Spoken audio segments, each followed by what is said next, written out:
Le ministre de l'Intérieur, Gérald Darmanin, a fait plusieurs annonces. Hier, on va les évoquer avec notre invité. Bonjour Sabrina Rigolet. Bonjour.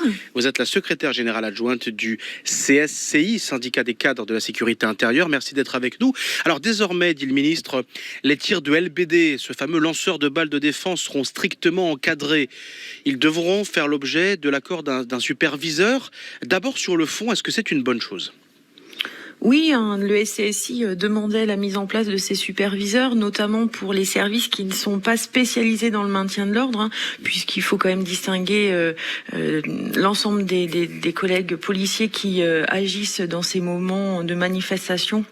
Il y a les CRS, les compagnies républicaines de sécurité, qui, elles, par leur fonctionnement et leur spécialité de gestion du maintien de l'ordre, ont, si vous voulez, déjà les superviseurs, puisque l'engagement des moyens est toujours fait sous l'autorité d'un officier de police qui est présent sur le terrain avec les collègues.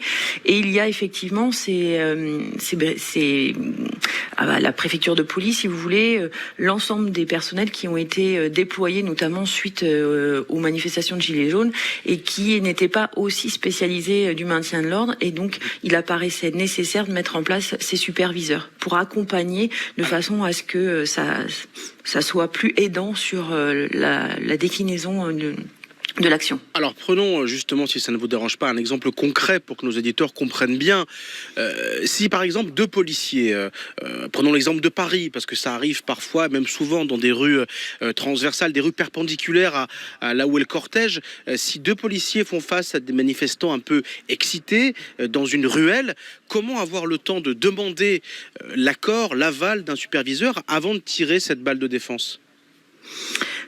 Si j'ai bien compris, puisque pour votre information complète, nous n'avons pas encore eu le document du schéma national du maintien de l'ordre, on l'aura dans les prochains jours. Donc, si moi j'ai bien compris le système du superviseur, il sera à proximité du tireur, justement, pour pouvoir jauger l'urgence de la situation, à utiliser ou non le lanceur de balles. Il y aura un superviseur à côté de chaque lanceur de balles de défense, c'est ce que vous nous expliquez, enfin, si on a bien compris.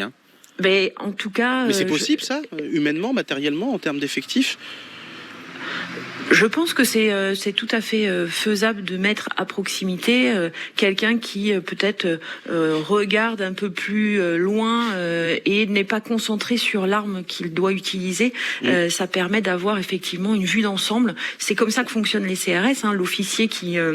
et à côté de ses effectifs, est présent sur le terrain et donnera l'ordre à les quelques effectifs près de lui de charger, de pas charger, d'utiliser les armes, etc. Alors une autre arme controversée, la grenade de désencerclement, remplacée par un nouveau modèle réputé moins dangereux. D'abord, est-ce qu'il est vraiment moins dangereux selon vos informations, et est-ce que ça c'est un changement important ?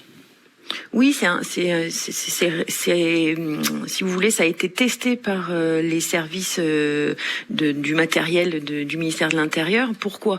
Parce que l'ancienne grenade GMD, suite au mouvement des Gilets jaunes, avait conduit à quand même de nombreux blessés, et il avait été découvert que ça venait d'un élément de la grenade utilisée. Donc, les services des achats ont cherché à développer une grenade qui permette de protéger les policiers quand ils doivent l'utiliser, puisque c'est le désencerclement, c'est utilisé dans des conditions particulières, mais également qui, quand elle va exploser, si vous voulez, elle ne projettera pas des éléments qui peuvent blesser les manifestants. Si on prend un petit peu de recul sur tout ça, philosophiquement parlant, on sait qu'il y a eu évidemment des mois et des mois de polémiques, de nombreuses plaintes, de nombreuses enquêtes de l'IGPN pour des cas de violences policières, des personnes qui ont été mutilées. Tout cela, ce que dit le ministre, ce qu'il espère, c'est qu'il y ait moins de blessures chez les manifestants, chez les forces de l'ordre, moins de plaintes déposées. C'est la philosophie derrière tout cela, Sabrina Rigolet ?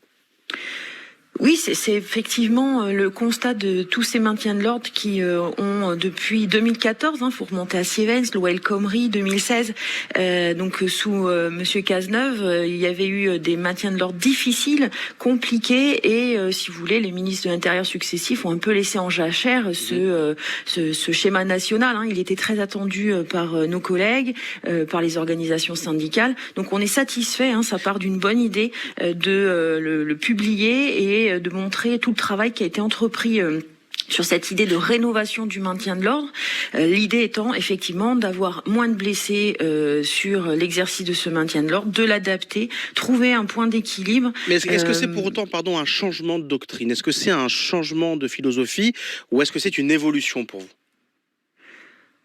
Oui, on joue un petit peu sur les mots, mais c'est effectivement un changement dans l'idée que on va mettre en place des éléments nouveaux, mais donc c'est aussi une évolution de la manière d'effectuer le maintien de l'ordre, puisque vous savez quand même que les superviseurs, ils existent, si vous voulez, ils n'ont pas ce nom-là dans les compagnies de CRS, mais ils sont quand même présents, donc c'est le décliner un peu partout pour l'ensemble des personnes devant décliner du maintien de l'ordre, alors qu'ils ne sont peut-être pas formés à ce point. Merci beaucoup Sabrina Rigollet, et je précise également que les visages des policiers sur les images des manifestations seront désormais floutés à la télévision et sur les réseaux sociaux. Là aussi, c'était une revendication des policiers depuis un moment. Sabrina Rigollet, secrétaire générale adjointe du SCSI, syndicat des cadres de la sécurité intérieure. Merci beaucoup.